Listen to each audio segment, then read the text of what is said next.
कुत्ते वांगे साकी वेठा रब कंदो रात जो 2 बजे डाठ में सूर पवंदई मोखा खून करायो थी हाणे पुलिस माण्हुनि खे ॿधंदी थी वते अलू गुल्लू मिठल सब ॿधजी वई शाबस ते इन बूथ में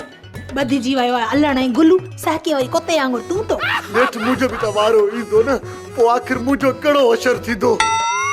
अल्लाह पुलिस अलाए किथे किथे मूंखे सच वणंदी साडा सत ख़ैर थींदई जेसी ताईं न पुलिस तोखे गिरफ्तार नथी करे तेसी ताईं तूं सुकून सां आराम सां पयो घुम फिर तुंहिंजो केरु नालो बि न वठंदो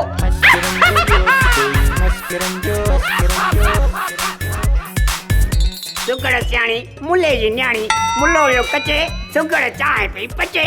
सूबेदार सुतली पियो नचे केक चांहि बिस्कुट आहिनि किथे सूबेदार सुतली अलाह कंदो डीएसपी थींदे एसपी थींदे मूंखे माफ़ कर दिल साफ़ कर बड़े कुछ गरीबन ते क्यास कर जेकॾहिं तोखे मुंहिंजे अचण ते एतिराज़ न आहे त मूं तो ते क्यास कयो दिल खे साफ़ कयो ऐं तोखे माफ़ कयो आदा सुतली ख़ैर त आहे न भला हिते कीअं अचण थियो आहे उतर लॻो आहे वाह मां न आहियां तुंहिंजो भाउ चई इश्क जे आईन जी लताड़ न कर सुगड़ सियाणी लखनि किरोड़नि जा केस था हल कयूं पोइ बि न चांहि आहे न बीड़ी आहे न सिगरेट आहे न कॉफी आहे खोड़ चाहियूं सो भी चाहत वारियूं तूं हिते पंहिंजे पीउ जो घर समझी वेही रहो मां बस गूंगे जे होटल दा चांहि वठी इजो मोटा दो पर 2 कलाकनि खां अॻु न मोटी जाए ओड़ा पक्का धरती सारा अड़जी विया आहिनि जवान सारा हल मां तो सां नथी ॻाल्हायां उन ॾींहुं तो असां खां सभु पैसा खसे उन फरीअ ॿरीअ खे ॾेई छॾिया छा कयां फरीअ जा त एसपी साहब सां डायरेक्ट वास्ता आहिनि मां त मजबूर हुयसि न भला तूं इहो त ॿुधाए एतिरा ॾींहं किथे हुई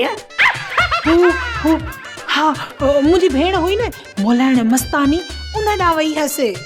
गेबात खे काबू करण जो इल्मु सिखण हाणे त मूं ते गेबात जो असर थी वियो आहे जॾहिं बि केरु गेबात जो नालो वठंदो आहे न मूं ते गेबात जो असर थी वेंदो आहे पोइ माण्हू मारे छॾींदी आहियां थिए थो हाणे मूं ते गेबात जो असर थींदो थो वञे हाणे थी थो गेबात जो असर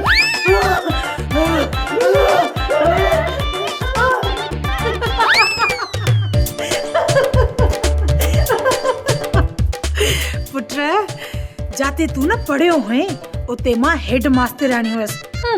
मूंखे तो पटियूं पढ़ाए सोप सीरियल मशकरन जो गोठ सीज़न 2 जा तमाम एपिसोड्स ॾिसो हाणे HD क्वालिटीअ में विज़िट करियो असांजो YouTube channel Sindh TV HD drama.